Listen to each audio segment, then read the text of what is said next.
So Mia asks an interesting one, big question here. How do you manage complacency? I mean, she didn't ask how do I personally manage complacency, but all I can do is speak to things from my own perspective. Complacency to me is allowing your sense of safety and security to cause you to be deficient in your actions that create safety in the first place, right? And so if we get too comfortable, we don't notice things, or we don't do things. We don't maybe check our pin. We don't check the spot. We don't, look down before we jump out of the airplane because, oh, it's just a skydive. I've done this 100 times, 1,000 times, 10,000 times, whatever.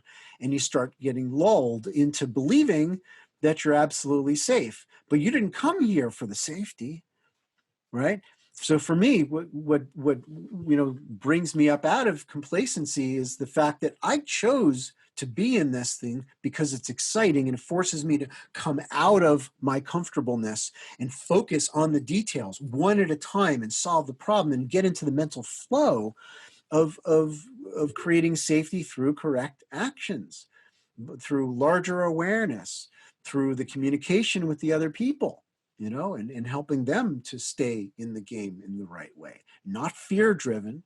And some people say always expect a malfunction.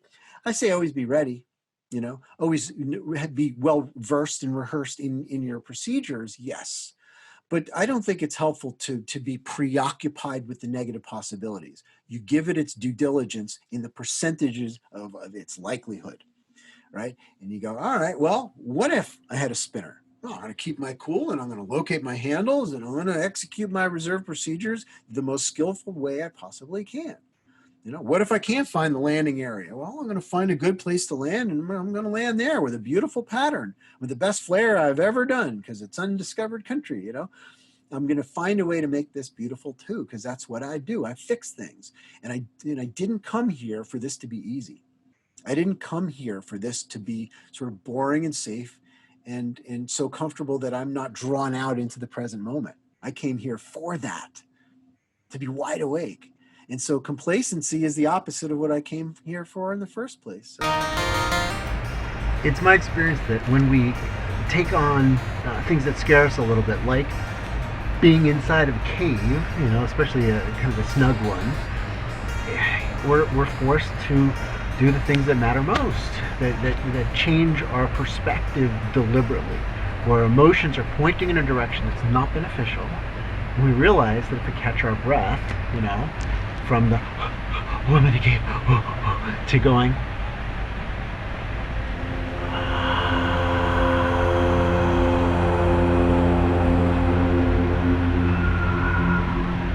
that long, slow breath changes everything. And when you bring your kids, they learn the same thing. Matthew, I'm in the cave.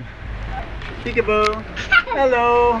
Hey, how are you in here? Hello. Why do you have a red headache? So I can see in the cave. I just want to go up to you. Well, I think you can. Just go slowly.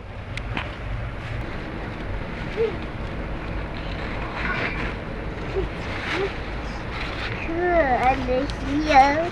It's good. Nice. It's good. I just see Joshua doesn't know where we are. That's right, Joshua doesn't know where we are. It's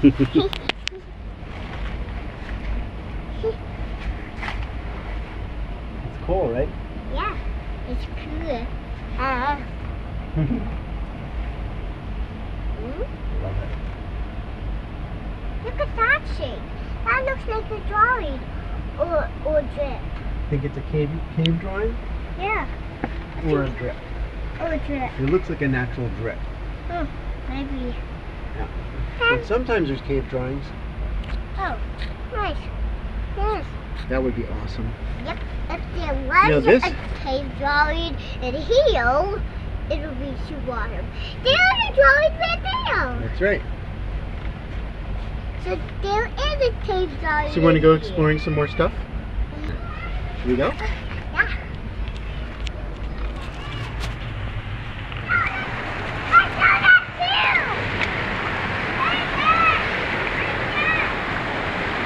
You got there by yourself? How did you do that?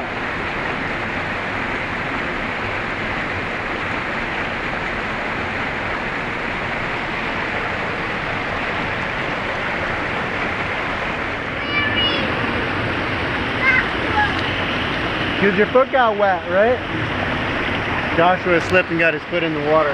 Always put wool socks on your kids, or at least the kind of socks that are not cotton. You'll be okay. It's not cold. Even though it's January 24th and it's not remotely cold, it got up to 63 degrees. Yeah, that's not right. So Matthew, do you want to go over there? Yeah. There comes Mommy. Let's watch Mommy's moves.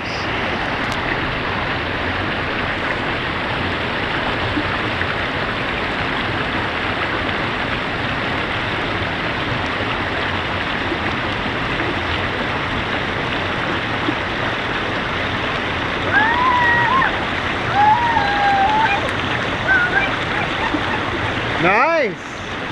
Nice moves. Joshua got his foot wet. You want to go over here? Yeah. Well, these rocks are very slippery, so you're going to have to hold my hand, okay? But I'll promise I'll not slip. What? Promise I'll not slip on that rock. If we walk slow, it'll be okay. And we keep our body over our feet. Okay. Can you hold the camera for a sec? 'Cause I can't do both. So, I'm going to just stand up on this rock and I'm going to help you get there.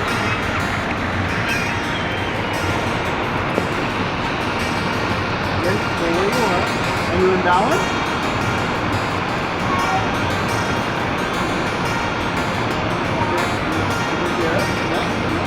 Now get on the top of it. Are you in balance? Won't you come with us? She asked me, said the journey is long, but you'll get there for free. Surrounded by beauty with the lights sinking low. Won't you drive with us down to Mexico?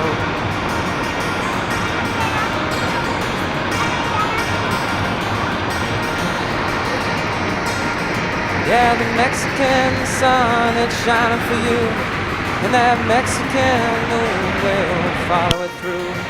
Surrounded by love, come enjoy Mexican night.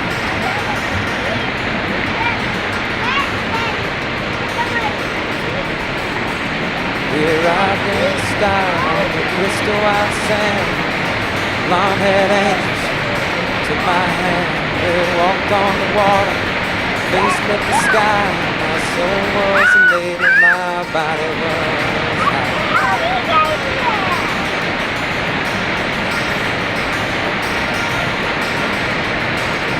And 10,000 people heard music so loud. They rolled on a wave that swam through the crowd. Bodies in motion, all the Mexican night.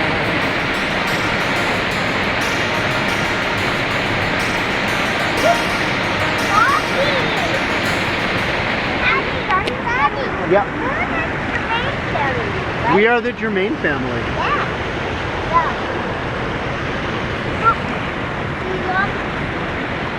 And Matthew, what does it mean to be the Germain family? Good. It means good? Yeah. Does it mean adventure? Yep. What do you choose? Love or fear?